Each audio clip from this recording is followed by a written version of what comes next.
After school, the boy came home and noticed that his stepmother had placed two identical pots on the stove. One pot had no meat at all. The other pot was full of meat. The full pot was for his stepmother and sister. He only got a few tiny pieces of meat each time he ate. Because they were not related by blood, the boy was often neglected and treated differently at meals. 15 years passed. His company went public, and he became a wealthy man. He moved into a large mansion and left his stepmother and sister in their old, broken home. Over the years, the man tried all kinds of gourmet food, but he still missed the potato stew that his birth mother used to make. However, his mother had passed away many years ago, and he could never fulfill this wish. He heard that there was a small restaurant in Kyoto that specialized in helping customers find the tastes of their memories. Guests could not choose dishes themselves. Everything was arranged by the owner. It was spring when the owner served a flower-viewing bento. The carefully prepared meal made the man feel he had come to the right place. He told the owner his story and said he missed his mother's potato stew very much. Compared with regular stew, his mother's stew had a slightly reddish color. Every time he ate it, he could see mountains and rivers in his mind. But with only these two clues, it was extremely difficult to recreate his mother's potato stew. The man had long given up trying to find the taste of his mother's cooking,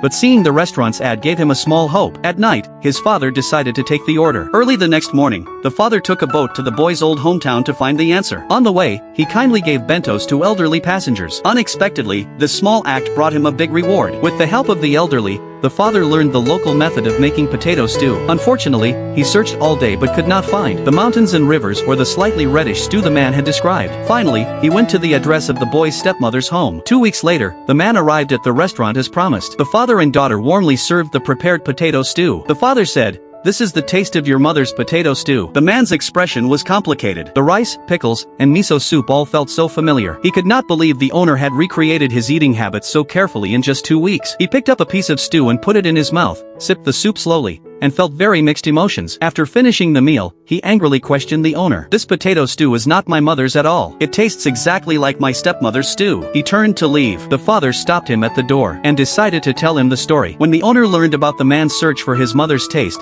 the stepmother said nothing. She silently handed the owner a notebook. The boy had been a picky eater since childhood, so his birth mother wrote down recipes for the dishes he liked. The daughter told the boy how to make the potato stew. The meat in his mother's stew was slightly red because the boy had disliked carrots as a child. His mother had mashed the carrots so he could eat them. Later, when the stepmother took care of him, the boy had accepted carrots, so she cut them into small pieces. This was why the stews made by the two mothers looked different. The man tasted it and found it was exactly the same.